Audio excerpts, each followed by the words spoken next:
হায় কপাল! মা তুমি কি করছো? আর কি করব বল, রান্না বান্না করছি।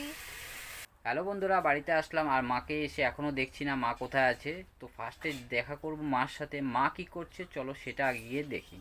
দেখেছো বন্ধুরা, এখনো রান্না বান্না চলছে, মানে আমি তো অবাক হয়ে যাচ্ছি, মা যে কি শুরু করেছে মানে বুঝতে পারছি না। এখনো রান্না বান্না করছো? তোমার আজকে কি হয়েছে বলো? তোমার কি কাজে ভালো লাগছে না বলো? মন টন নেই নাকি, না শরীর টরীর খারাপ, কোনটা কি হয়েছে একটু বলো তোমার। আরে তুই যে বলছিস মন খারাপের কথা, আমার নিজেরই লেট হয়ে গেছে আজকে, নিজেরই কেমন খারাপ লাগছে, কখন তোকে রান্না করে খেতে দেবো সে তো তুমি বলছো যে তোমার রান্না তাড়াতাড়ি হয়ে যাবে, কিন্তু এখন কটা বাজে তুমি কি সেটা খেয়াল করেছো? কটা বাজে? কি করব, দেরি হয়ে গেছে আজকে, সত্যি দেরি হয়ে গেছে, আমার নিজেরই খারাপ লাগছে। আর টাইম তো হয়ে যায়, ঘড়ির টাইম তো আর বসে থাকে না। তো সেটাই বলছি যে তোমার আজকে এত লেট হলো কেন, সে কারণটা একটু বলো যে কেন লেট হলো। আরে লেট হয়ে গেছে কি করে সেটা নিজেই বলতে পারছি না, এত দেরি হয়ে গেছে আজকে। এদিকে ঘরের কাজ আছে, এদিকে বাইরের কাজ আছে, কখন কোনটা কি করব সে দিশ পাচ্ছিলাম না, মানে ঠিক করে পাচ্ছিলাম না, যার জন্যই তো সমস্যা হয়ে গেছে। এত দেরি করলে হয়? আমার কাজের ক্ষতি হয়ে যাচ্ছে না? তুই কাজে যাবি, তারও তো লেট হয়ে যাচ্ছে। তো যাই হোক মা, তুমি এখন কি রান্না করছো সেটা বলো।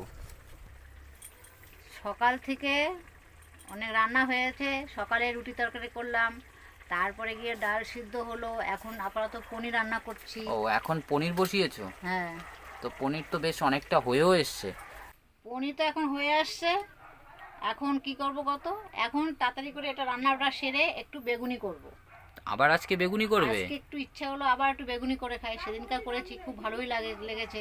তা আজকে একটু বেগুনি করব, এই পনির রান্নার পর একটু বেগুনি করব। বাহ! বুঝলি? আজকে মনে হয় না আমি বেগুনি খেতে পারবো, কারণ বেলা অনেকটা হয়ে গেছে, আমারও কাজে যেতে হবে। তবে তুমি পনির তরকারিটা তাড়াতাড়ি করো, ওটা দিয়েই খেয়ে দিয়ে আজকে চলে যাব, কারণ আমার প্রচণ্ড কাজের চাপ আছে, তো কাজে যেতে হবে। তুমি সকালে খাওয়া দাওয়া করেছো নাকি খাওনি? হ্যাঁ, খাওয়া দাওয়া হয়ে গেছে। এখন পনিরটা হয়ে গেলে বেগুনিটা করব, তুই খেয়ে যেতে পারবি। এখনই বসায় দেবো, কোনো অসুবিধা নেই। যে মা তো বলছে যে রান্নাবান্না সব কিছু হয়ে যাবে, নিজের হাতে সব কিছু করবে, তাড়াতাড়ি করবে। তো এখন খাওয়া দাওয়াটা বাকি আছে, তো দুপুরে খাওয়া দাওয়া করব, কাজে যাব। তাহলে মা আমি স্নান টান করে আসি বললে? হ্যাঁ, তুই স্নান টান সেরে আয়, এখনই হয়ে যাবে, তুই খেতে বসতে পারবি, তোকে দিতে পারলে আমার একটু নিশ্চিন্ত।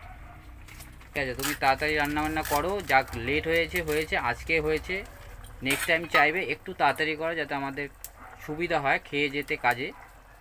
ওকে? আজকে দেরি হয়ে গেছে বলে যে রোজ দেরি হবে এমন কোনো কথা নেই, আমার রেগুলার চিন্তা থাকে যে আমার ছেলে কাজের থেকে বাড়ি আসবে, কখন খেতে দেবো সেই চিন্তা থাকে। এইভাবে তুমি রান্নাবান্না তাড়াতাড়ি করার চেষ্টা করবে যাতে খেয়ে দিয়ে আমি তাড়াতাড়ি কাজে যেতে পারি। এখন যাই, স্নান টান করে আসি।